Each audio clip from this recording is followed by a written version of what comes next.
How's it going, everyone? Mitchell here with another Logic Pro 9 tutorial. In this tutorial, I'm going to be talking about sidechaining a little bit more than I did in my previous tutorial, which if you haven't seen, you really need to see because I'm going to be talking about things like you have. So, I am going to be posting a link above my head. Please go watch it. It's awesome. And then meet me back here to learn a little bit more. Some fun stuff, you know what I'm saying? Alright, so here we are, sitting in front of this song that I've been working on for 2 minutes, and I'm going to play it, and what's going to happen is I'm going to be showing you exactly what the problem is and how to fix it. Alright, so let's take a listen. Oh!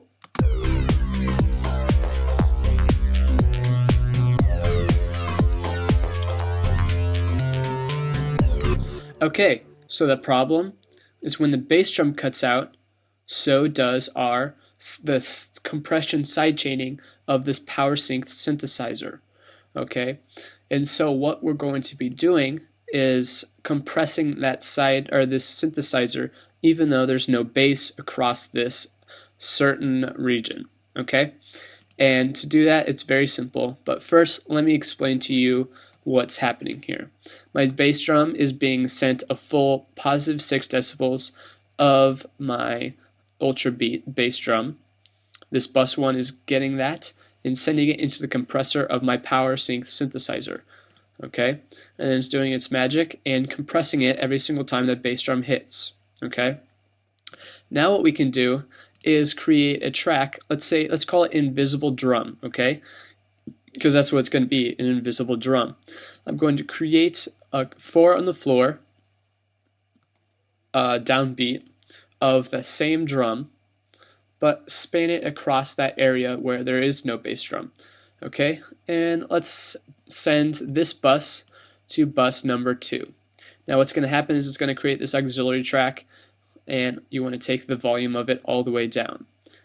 But you also want to take the volume of the track all the way down also.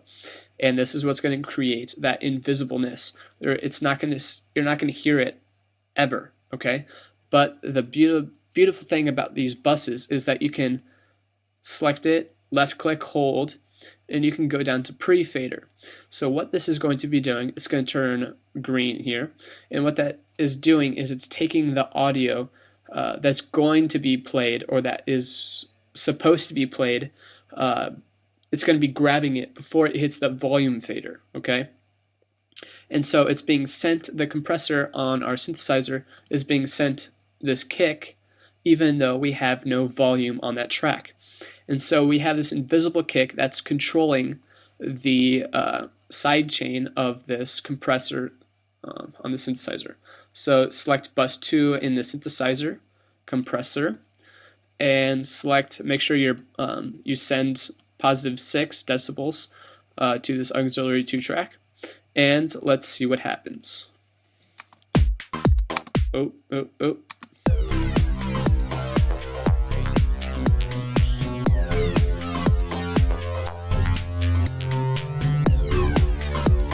And as you can see, it compressed to a bass drum that wasn't there, and that's what we were going for.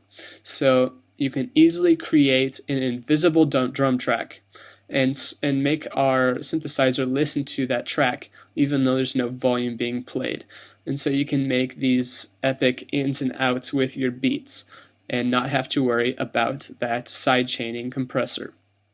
Alright, so as you can tell, this is more of a trance song, and I've been trying to make tutorials that are more genre based, and I made one for a metal hardcore, I made this one for trance, so you get the idea. If you have any suggestions over certain genres, certain things inside of different genres that you really want to know, really want to learn, please hit me up in the comments below, hit me up in a message. I would greatly appreciate that. I really want to tailor some of these tutorials towards certain people that create different music, and I really think that's a good thing to be doing. So yeah, comment, rate, and subscribe, and I should hopefully be seeing you very soon. You have a very Merry Christmas, and have some fun. Get drunk. Peace out.